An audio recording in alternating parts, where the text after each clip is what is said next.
In February and March of 327 BC, Alexander left Greece with a large army, reached Iran and defeated Dara. He traveled through Egypt, Iraq and Iran to reach Texla. Texla was famous at that time. It was a great city situated between the Jhelum and the Indus River. The governor and the inhabitants welcomed Alexander the Great. Alexander appointed Philip, the son of Massachusetts, as governor of the region. After staying for some time, he left for Jhelum. The first to face resistance from local brave warriors was Raja Porus. The Raja himself was an Aryan, but he was protecting the region with his own life. Raja Porus was a powerful ruler whose fame was heard not only in India but also in many countries including Iran. The mention of Raja Porus in Mahabharata is proof that he was a brave ruler with world fame. Why? Encamped on the bank of the Jhelum, Alexander the Great made a last-ditch effort to win the battle without killing.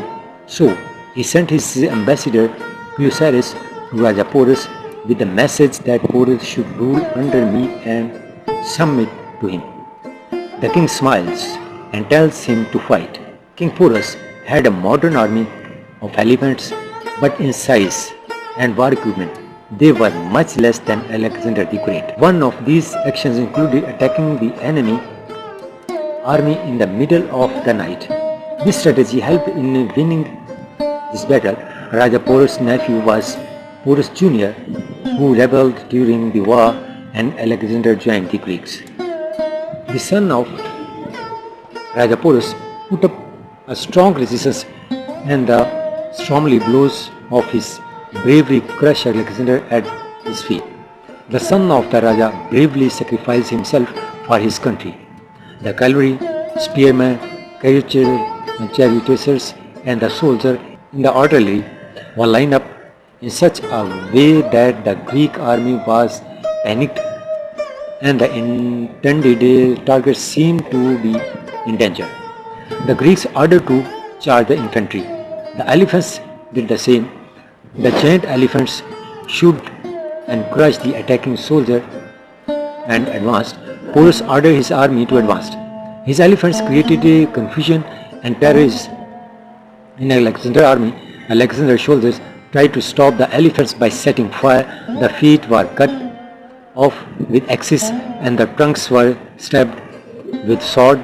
The wounded elephants turned back and crushed their own soldiers. A stand ensued. A pitched battle had begun.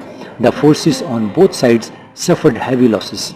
According to the historian Regardz, Alexander the Great fought the worst battle of his life, in which he fought on one of side. More than half of Alexander's army was killed, and this battle, won by the Greek army, became the worst military disappointment. Numerically, Alexander the Greek might have won this battle, but psychologically his army had lost. The reverberation of this battle made him conquer East India. Alexander asked the injured and exhausted Raja Porus, "What treatment you expected from me?" And Porus then uttered the historic phrase, "What one king should do, the another king."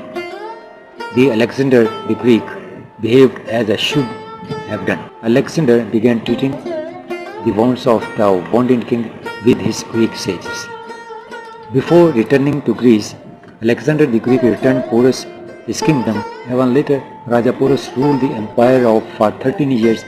If he wanted, he could have had the official historians narrate his story, but he did not. Ever the skilled Raja Porus, Alexander the Great, however, was unable to achieve a complete victory over the Punjabi Porus, and therefore, according to the Greek historians who accompanied Alexander, returned Porus its kingdom. Could they dare that he would honestly admit that Alexander the Great was so beaten on the banks of the Chenab that his army not only mutinied but refused to enter India? That this fate was met in the very first battle. If it has happened, God knows what will happen next. Then let's go back to Greece.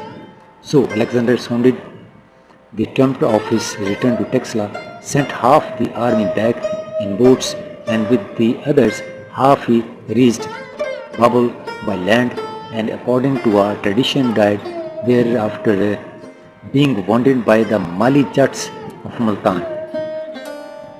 They are perhaps the only people in the world who build monuments to the invaders and forget them who were the natives of the land, who fight them so fiercely, simply because Porus was a Hindu Rajput. Porus is not a name meaning a Rajput.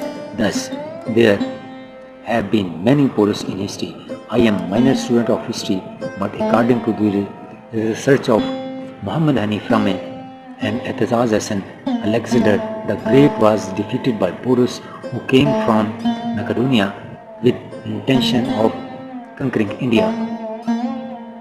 If he was victorious after the first battle, why did he take the way back?